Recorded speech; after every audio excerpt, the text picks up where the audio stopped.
السلام عليكم. معكم قاسم محمد، محاسب معتمد في مدينة تطوان وعضو المجلس الوطني للمنظمة المهنية للمحاسبين المعتمدين.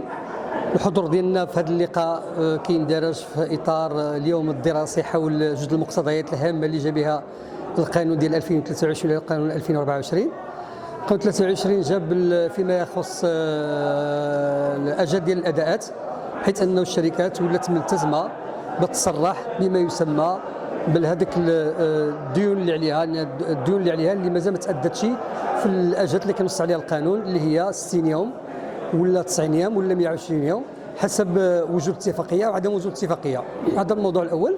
والموضوع الثاني هو كيتعلق بالقطاع في المنبع فيما يخص الضريبه على القيمه المضافه، اللي هو دخل حيز التطبيق ابتداء من 1/7/2024.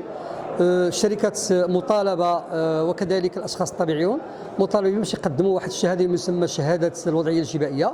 الناس اللي عندهم الوضعيه الجبائيه جيده، خاصه بالنسبه للاشخاص المعنويين، ما يكونش عندهم استطاع فيما يخص الضريبه في المنبع خاصه بالتي في بالضريبه على القيمه المضافه.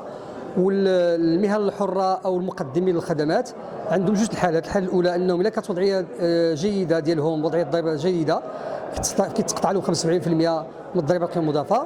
الحاله الثانيه كيتقطع 100%، يعني وهذا المبلغ الاقتطاع كيتادى مباشره الى الدوله، طبعا الى اداره الضرائب.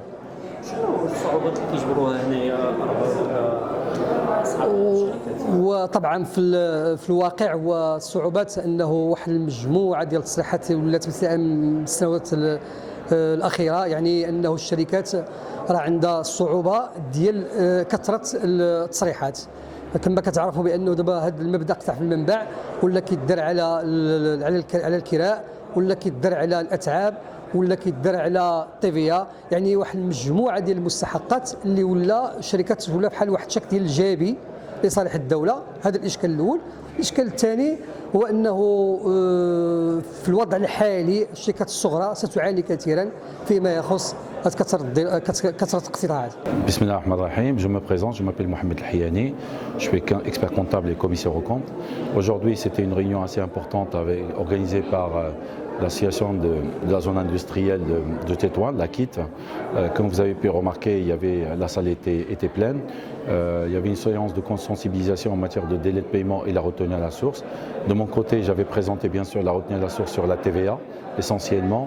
Et on a essayé, bien sûr, j'ai essayé de répondre à l'ensemble des doléances de l'ensemble des personnes qui sont présentes ici, qui m'ont posé beaucoup de questions sur les modalités de la retenue, les dates de paiement, etc., etc. Bon, j'ai essayé bien sûr de transmettre ces informations qui concernent bien sûr la loi de finances 2024 qui est applicable à partir du 1er juillet 2024 en matière de retenue à la source sur la TVA, et en référence bien sûr à l'article 117.4 et 117.5. 117.4 c'est tout ce qui est bien d'équipement et travaux, et bien sûr 117.5 tout ce qui est bien sûr les prestations de services, et bien sûr la responsabilité des clients. Bien sûr le législateur a donné plus de vigilance bien sûr en matière de relation qu'il a avec le fournisseur pour s'assurer s'il a une attestation en régularité fiscale dans ces trois domaines que je viens de citer tout à l'heure, en l'occurrence bien d'équipement, travaux et retenue et prestations de services, et faire bien sûr attention s'il doit lui payer l'entière, le TTC en globalité, ou bien sûr la TVA partiellement ou totalement. Donc là c'est une séance qui a intéressé énormément de monde. J'espère qu'on refera d'autres, et bien sûr je suis à disposition de tout le monde. Merci beaucoup.